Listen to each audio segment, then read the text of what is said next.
ನಾವು ಬರುವಾಗ ಏನನ್ನು ತರಲಿಲ್ಲ, ಹೋಗುವಾಗಲೂ ಕೂಡ ಏನೂ ಒಯ್ಯೋದಿಲ್ಲ, ಎಲ್ಲ ಇಲ್ಲೇ ಬಿಟ್ಟು ಹೋಗ್ತೀವಿ. ಒಮ್ಮೆ ಈ ಲೋಕದಿಂದ ನಾವು ಹೊರಟು ಹೋದರೆ ಮತ್ತೆ ಬರಲಿಕ್ಕೆ ಸಾಧ್ಯ ಇಲ್ಲ. ಯಾವ ಭರವಸೆಯೂ ಇಲ್ಲ. ಹೀಗಿರ್ತಿರ್ಬೇಕಾದ್ರೆ ಎಲೆ ಜೀವನೇ, ನೀನು ಬರೇ ಮಣ್ಣಿನ ಆಸೆಗಳಿಗಾಗಿ, ಮಣ್ಣಿನ ಮನೆಗಳಿಗಾಗಿ, ಹಣ್ಣು ಹೆಣ್ಣು ಮಣ್ಣಿಗಾಗಿ, ಆಸ್ತಿ ಅಂತಸ್ತಿಗಾಗಿ ಹಾಳು ಮಾಡ್ಕೊಳ್ತಾ ಇದ್ದೀಯಲ್ಲ. ಯಾಕೆ ಹಾಳು ಮಾಡ್ಕೊಳ್ತಾ ಇದ್ದಿ? ಇದು ಹುಬ್ಬಳ್ಳಿಯ ಕಾರುಣ್ಯದ ಕಡಲು. ಸಾಕ್ಷಾತ್ ಶಿವಸ್ವರೂಪಿಯಾದಂಥ ಸಿದ್ಧಾರೂಢ ಸ್ವಾಮಿಗಳು ನಿದ್ರಿಸತಕ್ಕಂಥ ಜಗತ್ತನ್ನು ಬಡಿದೆಬ್ಬಿಸಲು ನೀಡಿದಂಥ ದಿವ್ಯ ಆತ್ಮೋಪದೇಶ. ಚರಂಡಿಯರ ನೀರು ಕೂಡ ಸಾಗರ ಸೇರಲು ಹಂಬಲಿಸುವಾಗ ಮನುಷ್ಯ ಜನ್ಮವೆತ್ತಿ ನೀನು ನಿನ್ನ ಉದ್ಧಾರದ ಚಿಂತನೆ ಏಕೆ ಮಾಡ್ತಾ ಇಲ್ಲ? ಶರಣಾರ್ಥಿಗಳು, ನಾನಿದ್ದೀನಿ ನಿಮ್ಮ ಅರುಣ್ಸ್ ಡಿವೈನ್ ನೆರೇಟಿವ್ ಯೂಟ್ಯೂಬ್ ಚಾನಲ್ಗೆ ಸ್ವಾಗತ. ತಾವು ಇಲ್ಲಿವರೆಗೂ ನನ್ನ ಚಾನಲ್ ಸಬ್ಸ್ಕ್ರೈಬ್ ಮಾಡದಿದ್ದರೆ ದಯವಿಟ್ಟು ಸಬ್ಸ್ಕ್ರೈಬ್ ಮಾಡಿ. ಕಳೆದ ಭಾಗದಲ್ಲಿ ಸಿದ್ಧಾರೂಢರಿಗಾಗಿ ಭಕ್ತರು ಬಾದಾಮಿಯ ಕಲ್ಲುಗಳನ್ನು ತಂದು ಸಮಾಧಿಯ ಮಂದಿರದ ನಿರ್ಮಾಣ ಕಾರ್ಯವನ್ನು ಆರಂಭಿಸಿದ್ದನ್ನು ನಾವು ನೋಡಿದೆವು. ಇಂದು ಆ ಮಹಾಸ್ವಾಮಿಗಳು ಸಿದ್ಧಾರೂಢರು ಆಧ್ಯಾತ್ಮದ ಆಳ, ಅವರು ಮನುಕುಲಕ್ಕೆ ನೀಡಿದಂಥ ದಿವ್ಯ ಸಂದೇಶ ಮತ್ತು ಕೇವಲ ಒಂದು ತುತ್ತು ಅನ್ನಕ್ಕಾಗಿ ಅಲೆಯುತ್ತಿದ್ದಂಥ ಹುಚ್ಚ ಸಿದ್ಧ ಅಂತ ಇದ್ರು. ಆ ಹುಚ್ಚ ಸಿದ್ಧ ಇಡೀ ದೇಶವೇ ಆರಾಧಿಸುವ ಜಗದ್ಗುರುವಾದದ್ದು ಹೇಗೆ? ರೋಮಾಂಚಕಾರಿ ಇತಿಹಾಸವನ್ನು ತಿಳಿಯೋಣ. ವಿಡಿಯೋ ಕೊನೆಯವರೆಗೂ ನೋಡಿ, ಮಿಸ್ ಮಾಡಬೇಡಿ. ಒಮ್ಮೆ ಸಿದ್ಧಾರೂಢರು ತಮ್ಮ ಸುತ್ತಲೂ ನೆರೆದಿದ್ದ ಶಿಷ್ಯರನ್ನು ನೋಡಿ ಪ್ರಕೃತಿಯ ಸರಳ ಒಂದು ಉದಾಹರಣೆಯೊಂದರ ಮೂಲಕ ಜೀವನದ ಪರಮ ಸತ್ಯವನ್ನು ಬೋಧಿಸತೊಡಗಿದರು. ಎಲೆ ಜೀವವೇ, ಚರಂಡಿಯೊಳಗೆ ಬಿದ್ದು ನಿಂತು ಹೋದ ನೀರು ಕೂಡ ಒಂದಿಲ್ಲೊಂದು ದಿವಸ ಹರಿದು ಹೋಗಿ ಕಡಲು ಸೇರಲೇಬೇಕು, ಮಹಾಸಾಗರವನ್ನು ಸೇರಬೇಕೆಂದು ತಾನು ಆ ಚರಂಡಿ ಕೂಡ ಹಂಬಲಿಸುತ್ತದೆ. ಆ ಚರಂಡಿ ಕೂಡ ಸಾಗರದೊಳಗೆ ಸೇರಿ ಪಾವನಗೊಳ್ಳಬೇಕೆಂದು ಬಯಸುತ್ತದೆ. ಹೀಗಿರ್ತಿರ್ಬೇಕಾದ್ರೆ ಶ್ರೇಷ್ಠವಾದ ಮನುಷ್ಯನೇ, ನೀನು ಮನುಷ್ಯ ಜನ್ಮವೆತ್ತಿದೆ, ನೀನು ನಿನ್ನ ಉದ್ಧಾರದ ಚಿಂತೆಯನ್ನು ಯಾಕೆ ಮಾಡ್ತಾ ಇಲ್ಲ? ಮನುಷ್ಯ ಹುಟ್ಟಿದ್ದೇ ಆ ಮಹಾದೇವನನ್ನು ಕಾಣುವುದಕ್ಕೆ. ನಿನ್ನನ್ನು ನೀನು ತಿಳಿದುಕೊಳ್ಳದೇ ಇದ್ದರೆ ನಿನ್ನ ಜನ್ಮಕ್ಕೆ ಸಾರ್ಥಕವೇನು? ಎಲೆಯ ಜೀವವೇ, ನೀನು ಈ ಜಗತ್ತಿನಲ್ಲಿ ಗಳಿಸಬೇಕಾದದ್ದು ಕೇವಲ ಆಸ್ತಿ ಅಂತಸ್ತು, ಚಿನ್ನ ರತ್ನ ವಜ್ರಗಳಲ್ಲ. ಕಣ್ಣಿಗೆ ಕಾಣುವ ಈ ಎಲ್ಲ ಪ್ರಾಪಂಚಿಕ ವಸ್ತುಗಳು ಅಡಗಿ ಹೋದ ಮೇಲೂ ಕೊನೆಯವರೆಗೂ ಶಾಶ್ವತವಾಗಿ ಉಳಿಯುತ್ತದೆಯಲ್ಲ, ಅದೇ ಆ ದಿವ್ಯ ಶಿವಶಕ್ತಿಯನ್ನು ನೀನು ಸಂಪಾದಿಸಲೇಬೇಕು. ಅದೇ ನಿನ್ನ ಪರಮ ಕರ್ತವ್ಯ, ಅದೇ ನಿನ್ನ ಬದುಕಿನ ಏಕೈಕ ಗುರಿ. ಬಹಳಷ್ಟು ಜನ ದೇಹವೇ ತಾನು ಅಂತ ಭ್ರಮಿಸಿ ಬದುಕ್ತಾ ಇದ್ದಾರೆ.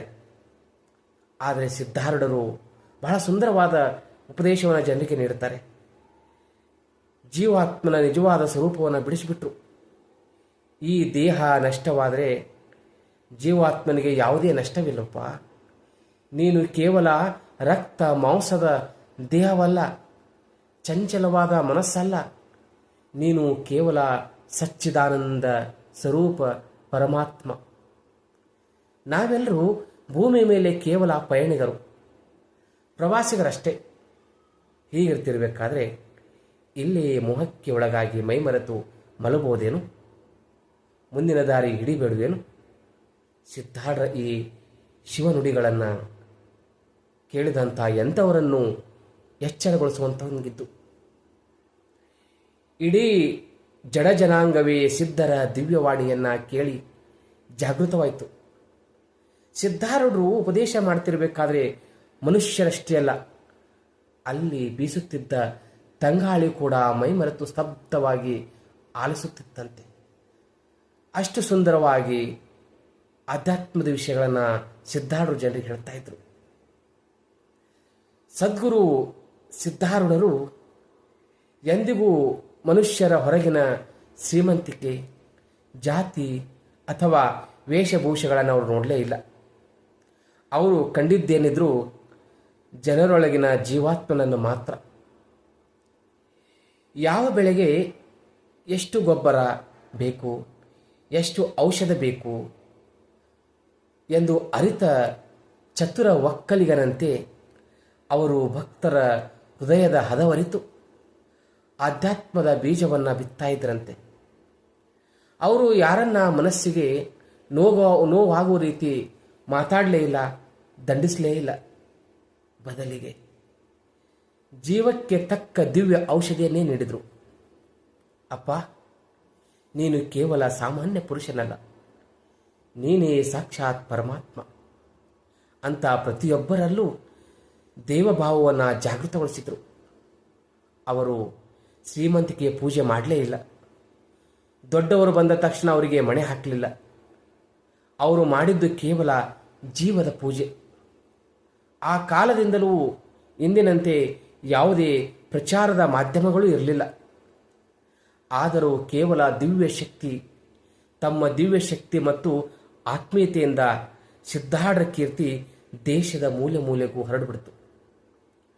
ಹುಬ್ಬಳ್ಳಿ ಎಂಬ ಪುಣ್ಯಕ್ಷೇತ್ರವೇ ಸಾಕ್ಷಾತ್ ಭೂ ಕೈಲಾಸವಾಯಿತು.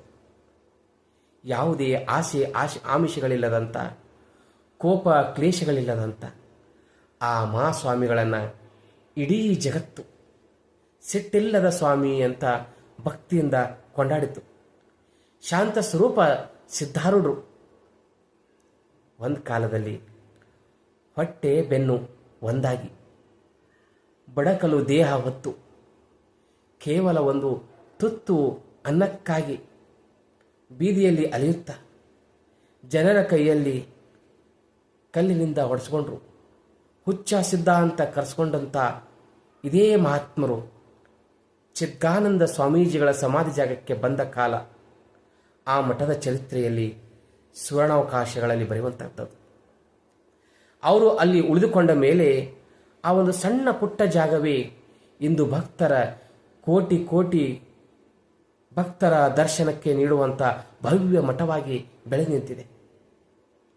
ಭಕ್ತರೆಲ್ಲರೂ ಸೇರಿ 70,000 ರೂಪಾಯಿಗಳ ಭಾರೀ ವೆಚ್ಚದಲ್ಲಿ ಇಡೀ ದೇಶದಲ್ಲಿ ಅಪೂರ್ವವೆನಿಸುವ ಅತ್ಯಂತ ಸುಂದರ ಮನೋಹರವಾದಂಥ ಕೈಲಾಸ ಮಂದಿರ ಅಥವಾ ಕೈಲಾಸ ಮಂಟಪ ಮತ್ತು ಸಿದ್ಧರ ಸಮಾಧಿ ಮಂದಿರವನ್ನು ಕಟ್ಟಿ ಮುಗಿಸಿದ್ರಂತ ಉಲ್ಲೇಖವಿದೆ. 1896 ಪ್ರಾರಂಭವಾದಂಥ ಆ ಮಹತ್ ಕಾರ್ಯ 1906 ಹೊತ್ತಿಗೆ ಸಂಪೂರ್ಣವಾಗಿ ಆ ಮಠದ ಕಾರ್ಯ ಮುಕ್ತಾಯವಾಯಿತು. ಹಾವಾಡಿಗನ ಪುಂಗಿಯ ನಾದಕ್ಕೆ ಮಾರು ಹೋಗುವ ಹಾವಿನಂತೆ ಜಗದ ಮೂಲೆ ಮೂಲೆಗಳಿಂದ ಭಕ್ತರು, ಸಾಧು ಸಂತರು, ಹಸಿದ ಮುಮುಕ್ಷಗಳು ಸಿದ್ಧಾರೂಢರ ದರ್ಶನಕ್ಕಾಗಿ ಹುಬ್ಬಳ್ಳಿಗೆ ಸಾಗರದ ಅಲೆಯಂತೆ ಹರಿದು ಬರ್ತಾ ಇತ್ತು. ಕೇವಲ ಹಳ್ಳಿ ಜನರಷ್ಟೇ ಅಲ್ಲ, ಬಡವರಷ್ಟೇ ಅಲ್ಲ, ದೇಶ ವಿದೇಶದ ರಾಣಿಯರು, ವ್ಯಾಪಾರಸ್ಥರು, ಅಧಿಕಾರಿಗಳು, ಜ್ಞಾನಿಗಳು ಸಿದ್ಧ ಪುರುಷನ ಪಾದಕ್ಕೆ ಬಂದು ಶಿರವನ್ನು ಬಾಗಿಸಿ ನಮಸ್ಕಾರ ಮಾಡ್ತಾ ಇದ್ರು. ಆದರೆ ಸಿದ್ಧಾರೂಢರು ಯಾರಿಗೂ ಭೇದ ಭಾವ ಮಾಡಲೇ ಇಲ್ಲ. ಶ್ರೀಮಂತರು, ಬಡವರು, ಅಧಿಕಾರಿಗಳು, ರಾಜರು, ರಾಣಿ, ಕೂಲಿಯವ ಯಾವುದಕ್ಕೂ ಅವರು ಭೇದ ಭಾವ ಮಾಡಲೇ ಇಲ್ಲ. ಕರಿಯಾದನ, ಇತ್ತ ಕೆಂಪದನ, ಉದ್ದದನ, ಗಿಡ್ಡದನ, ಮೇಲು ಕೀಳು, ಆ ಜಾತಿ ಈ ಜಾತಿ ಯಾವ ತಾರತಮ್ಯವರು ಮಾಡಲೇ ಇಲ್ಲ. ಎಲ್ಲವನ್ನ ಸಂಪೂರ್ಣವಾಗಿ ಅಳಿಸಿ ಹಾಕಿದ ದಿವ್ಯ ಚೇತನ ಅವರು. ನಂಬಿ ಬಂದರ ಭಕ್ತರ ಉದ್ಧಾರವೇ ಮಹಾತ್ಮರ ಉಸಿರಾಗಿತ್ತು. ತುತ್ತ ತುದಿಗೆ ತಲುಪುವ ಭಕ್ತಿ. ಹೌದು ಭಕ್ತರೇ, ಭೌತಿಕವಾಗಿ ಎಷ್ಟೇ ಭವ್ಯವಾದ ಮಂದಿರಗಳನ್ನು ಕಟ್ಟಿದ್ರೂ ಸಿದ್ಧಾರೂಢರ ಆ ದಿವ್ಯ ಸಮಾಧಿ ಮಂದಿರಕ್ಕಿರುವ ಮಹತ್ವವೇ ಬೇರೆ. ಏಕೆಂದರೆ ಅಲ್ಲಿ ಜಗತ್ತನ್ನು ತಣಿಸಿದ ಜ್ಞಾನದ ಜ್ಯೋತಿ ಜಗನ್ಮಯವಾಗಿ ಬೆಳಗುತ್ತಾ ಇದೆ. ಭೇದ ಭಾವಗಳಿಲ್ಲದ ಆ ಮಹಾತ್ಮನ ಸನ್ನಿಧಿಯಲ್ಲಿ ಎಂದಿಗೂ ಕೋಟ್ಯಂತರ ಜೀವಗಳು ಶಾಂತಿಯನ್ನು ಕಂಡುಕೊಳ್ತಾ ಇವೆ. ಇಂತಹ ಕಾರುಣ್ಯಮೂರ್ತಿ ಶ್ರೀ ಸಿದ್ಧಾರೂಢ ಮಹಾತ್ಮರ ಲೀಲೆಗಳು ಅನಂತ, ಅವರ ಮಹಿಮೆ ಅಪಾರ. ಮುಂದಿನ ಭಾಗದಲ್ಲಿ ಶ್ರೀ ಸಿದ್ಧಾರೂಢ ಚರಿತ್ರೆಯ ಮತ್ತಷ್ಟು ರೋಚಕ ಹಾಗೂ ದಿವ್ಯ ಸತ್ಯಗಳನ್ನು ತಿಳಿದುಕೊಳ್ಳೋಣ. ಸಿದ್ಧಾರೂಢರ ದಿವ್ಯ ನಾಮಸ್ಮರಣೆ ಸದಾ ನಮ್ಮದಾಗಿರಲಿ. ಸಿದ್ಧಾರೂಢರ ಈ ವಿಡಿಯೋ ತಮಗೆ ಇಷ್ಟವಾಗಿದ್ದರೆ ದಯವಿಟ್ಟು ನನ್ನ ಚಾನಲ್ ಸಬ್ಸ್ಕ್ರೈಬ್ ಮಾಡಿ. ಕಮೆಂಟ್ ಬಾಕ್ಸ್ನಲ್ಲಿ ಓಂ ನಮಃ ಶಿವಾಯ ಅಂತ ಟೈಪ್ ಮಾಡಿ. ತಮ್ಮ ಅಭಿಪ್ರಾಯವನ್ನು ಕೂಡ ತಿಳಿಸಿ. ಸಿದ್ಧಾರೂಢ ಚರಿತ್ರೆ ಎಲ್ಲರಿಗೂ ತಲುಪಬೇಕು, ಆ ಒಂದು ಸಂಕಲ್ಪದೊಂದಿಗೆ ನಾನು ಈ ಚಾನಲ್ ಪ್ರಾರಂಭ ಮಾಡಿದ್ದೇನೆ. ತಮ್ಮ ಅಭಿಪ್ರಾಯ ತಿಳಿಸಿದ್ರಿಂದ ನನ್ನ ವಿಡಿಯೋದಲ್ಲಿ ಮತ್ತೊಂದಿಷ್ಟು ಬದಲಾವಣೆಗಳನ್ನು ನಾನು ಮಾಡಿಕೊಳ್ಬೋದು. ಹೊಸ ಹೊಸ ವಿಷಯಗಳು ನಿಮಗೆ ಗೊತ್ತಿದ್ದರೆ ಅದನ್ನು ಕೂಡ ತಾವು ಕಮೆಂಟ್ ಬಾಕ್ಸ್ನಲ್ಲಿ ತಿಳಿಸಿ. ಮತ್ತೊಂದು ಹೊಸ ವಿಷಯಗಳೊಂದಿಗೆ ಮುಂದಿನ ವಿಡಿಯೋದಲ್ಲಿ ಬರ್ತೀನಿ. ನಾನಿದ್ದೀನಿ ನಿಮ್ಮ ಅರುಣ್.